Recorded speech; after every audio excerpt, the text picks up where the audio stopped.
साथियों, इस वीडियो में हम सीखने वाले हैं अपनी कुंडली के 12 भाव। देखिए, वैसे तो इस चैनल पे अभी तक मैं पामिस्ट्री की वीडियोस डाला करती थी, बट अब धीरे धीरे हम अपनी कुंडली पढ़ना भी इसी चैनल पर सीखेंगे। तो चलिए प्रारंभ करते हैं कुंडली का पहला चैप्टर। अब देखो, सबसे पहले ना कुंडली को समझना बहुत ज़रूरी है। अब कुंडली बनाते कैसे हैं, पहले एक रफ स्केच देखो। आपको सबसे पहले इस तरीके का एक बॉक्स बनाना होगा, ठीक है, बिल्कुल रफ। आप चाहें तो मेरे साथ साथ बना सकते हैं। उसके बाद यहाँ से इस तरह से एक लाइन कीजिए, एक लाइन यहाँ कीजिए, और फिर इसके सेंटर से इस लाइन का सेंटर मिलाइए, फिर इसके सेंटर से इस लाइन का सेंटर मिलाइए, फिर इसके सेंटर से यहाँ मिलाइए और देन यहाँ मिला लीजिए। इस तरीके से आपके पास कुंडली का जो है वो एक बेस तैयार हो जाएगा, एक खांचा तैयार हो जाएगा। अब हमें धीरे धीरे ये देखना है कि ये जो नंबर्स हैं जो कुंडली के अंदर लिखे हुए हैं ये क्या हैं, और ये जो बॉक्सेस बन रहे हैं ये क्या चीज़ इंडिकेट करते हैं। सबसे पहले समझिए, हम सबसे पहले इस वीडियो में भाव पढ़ने वाले हैं। भाव, ठीक है, ये पहला भाव है। यहाँ पे नंबर 1 लिखा है ना मैंने, ये पहला भाव है। और कैसे चलेगी, एंटी क्लॉकवाइज कुंडली चलती है। तो ये पहला भाव है, तो ये कौन सा भाव हुआ, दूसरा। ये कौन सा भाव हुआ, तीसरा। ये चौथा, ये पाँचवा, ये छठा, ये सातवां, ये आठवां, ये नवां, ये 10वां, ये 11वां और ये 12वां। इस तरीके से आप एंटी क्लॉकवाइज एक बेसिक कुंडली तैयार कर लीजिए। मैं एक ब्लैंक पेज पे आपको बना के दिखा देती हूँ, ठीक है।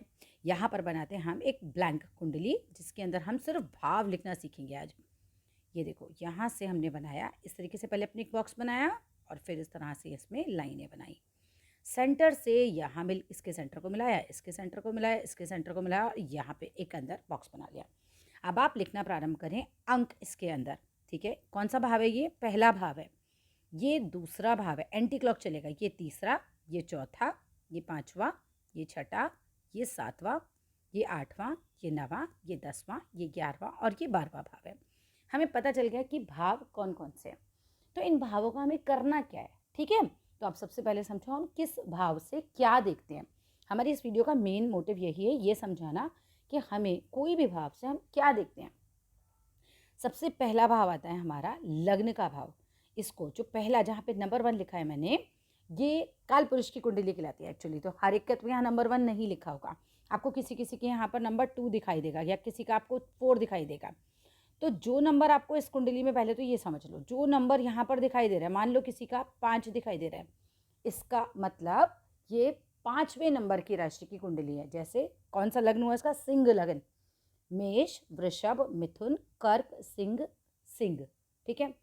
9 राशियाँ कौन कौन सी हैं, 12 राशियाँ, मेष, वृषभ, मिथुन, कर्क, सिंह, कन्या, तुला, वृश्चिक, धनु, मकर, कुंभ, मीन। मैं आगे राशियाँ भी कराऊंगी, मगर अभी के लिए हम समझ लेते हैं कि 5वें नंबर पे इस सीरीज़ में जो राशि मैंने बोली वो थी सिंह। तो 5वां नंबर लिखा है, इसका मतलब ये सिंह लग्न की राशि है। 5वां अगर नंबर लिखा है तो लाइन से चलाना, 5 लिखा है तो 6 यहाँ, 7 यहाँ, 8 यहाँ, 9 यहाँ, ठीक है, 10 यहाँ, फिर 11 यहाँ, 12 यहाँ, फिर 1 2 3 4, इस तरीके से इस नंबर के बाद से ही कुंडली इस तरह से प्रारंभ होती है। चलो अब आते हैं भावों में क्या क्या देखते हैं। पहला भाव ये केंद्र का भाव होता है और इसको हम बोलते हैं लग्न का भाव भी। और इससे क्या पता चलता है, इससे व्यक्ति की पर्सनैलिटी हम देखते हैं कि भाई कोई व्यक्ति का पर्सनैलिटी कैसा है, उसका व्यक्तित्व कैसा है, उसका पूरी ज़िंदगी का एक मैप कैसा रहेगा, ठीक है, उसका स्वास्थ्य कैसा रहेगा, उसके जीवन की दिशा कैसी रहेगी, वो देखा जाता है। ये दूसरा भाव कहलाता है धन भाव। जस्ट एक इंट्रोडक्शन वीडियो, बाकी डिटेल में आगे आगे समझेंगे हम इसे।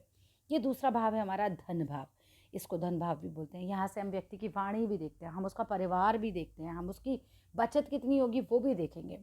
इसके बाद आता है पराक्रम भाव, तीसरा भाव। भाव ये वही रहेंगे, भले ही नंबर इसमें से चेंज हो जाए। ये याद रखिएगा कि अगर ये 5 नंबर भी लिखा है तो भी ये भाव एक ही रहेगा, ठीक है। तो ये भाव एक ही रहेगा, फिर ये भाव 2 ही रहेगा। भाव परमानेंट होते हैं।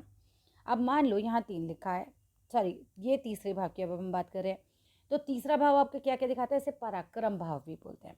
यहाँ से हम देखते हैं व्यक्ति कितना साहसी होगा, व्यक्ति के छोटे भाई बहन यहाँ से देखे जाते हैं, उसको कम्युनिकेशन किस तरह के लोगों के साथ रहेगा, संचार वगैरह देखते हैं।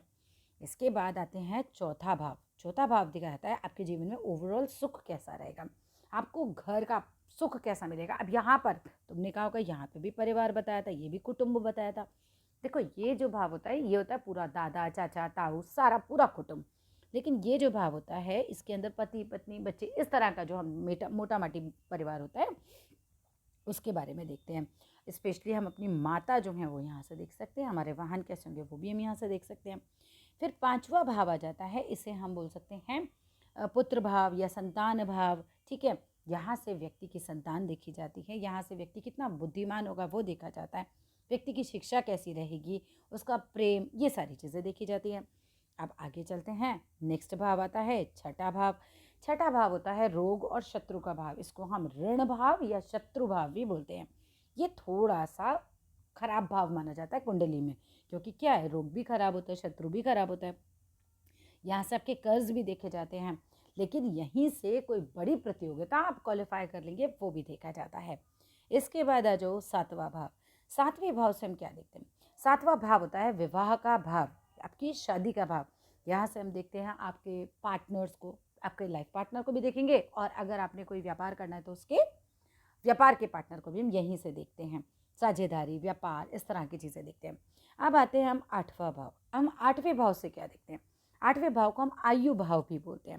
बेसिकली व्यक्ति की आयु कैसी रहेगी, कोई बड़ी दुर्घटना तो नहीं है, कोई रहस्य, जैसे इस तरह की चीज़ों में, जैसे ज्योतिष भी एक रहस्य है, ठीक है, तो वो तो हम धीरे धीरे समझेंगे, बट जिस तरह का ज्योतिष में मेरा इंटरेस्ट है तो इस भाव से कहीं ना कहीं मेरा मेन संबंध बनता है, ठीक है।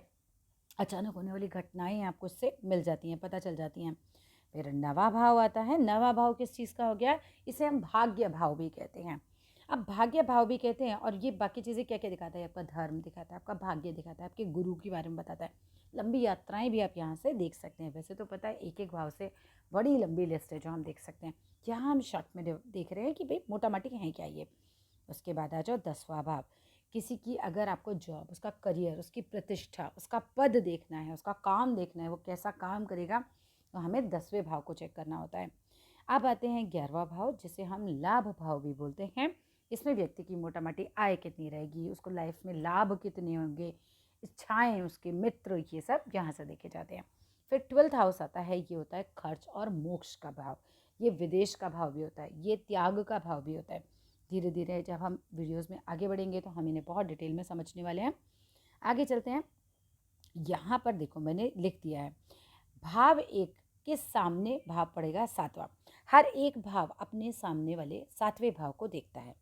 दूसरे से 7वां क्या हुआ, 8वां नंबर, 7 नंबर छोड़ते जाओ। जैसे देखो यहाँ से 7वां समझो, ये पहला नंबर है, तो 1 2 गिनना इस टाइम से शुरू करेंगे, 1 2 3 4 5 6 7, ये इसके सामने वाला 7वां भाव है, ये इसके सामने वाला इसका 7वां भाव है। अगर दूसरे से 7वां देखना है तो 1 2 3 4 5 6 7, ये इसके 7वां भाव है। यहाँ के ग्रह की दृष्टि इस पर पड़ेगी, ठीक है। अब आ जाओ, ऐसे ही मान लो कि अगर तीसरे से 7वां देखना है तो यहाँ से देखना है, तो इसको मानो 1 2 3 4 5 6 7, ये इसकी दृष्टि यहाँ पड़ेगी, ठीक है। तो इस तरीके से 7वीं दृष्टि होती है, ये भी हम धीरे धीरे आगे बढ़ेंगे। अब त्रिकोण का संबंध वगैरह भी हम आगे आगे बढ़ेंगे, अब ये इतना डिटेल में हम इसमें नहीं पढ़ते, अगली वीडियो में इन सब चीज़ों को समझेंगे। कोई कोई पढ़ चुका हो पहले से तो इन चीज़ों को देख सकता है, ठीक है। अब जो मैंने आपको पढ़ाया है ना, किस भाव से हम क्या देखते हैं, आप चाहो तो रोक के इसमें वीडियो को लिख भी सकते हो इन सब चीज़ों को, ये मैंने यहाँ पर लिखा हुआ है सारा आपके लिए, ठीक है। ये इसके कारक ग्रह हैं, प्रकृति या कारक ग्रह बोलते हैं हम। पहले भाव के कारक ग्रह जैसे सूर्य हैं, दूसरे के गुरु हैं, तीसरे भाव के कारक ग्रह मंगल हैं, चौथे के चंद्र हैं, 5वें के गुरु हैं, छठे के मंगल हैं, 7वें के शुक्र हैं, 8वें के शनि हैं, 9वें के गुरु हैं, 10वें के सूर्य हैं, 11वें के गुरु हैं और 12वें के शनि हैं।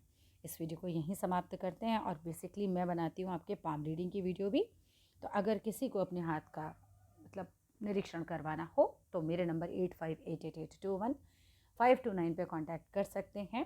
और भविष्य में हम बहुत जल्दी कुंडलियाँ भी आप लोगों की देखेंगे, बट फ़िलहाल तो अभी हम हाथ ही देखते हैं। तो अगर बनवानी है अपनी वीडियो तो ज़रूर संपर्क करिएगा। धन्यवाद।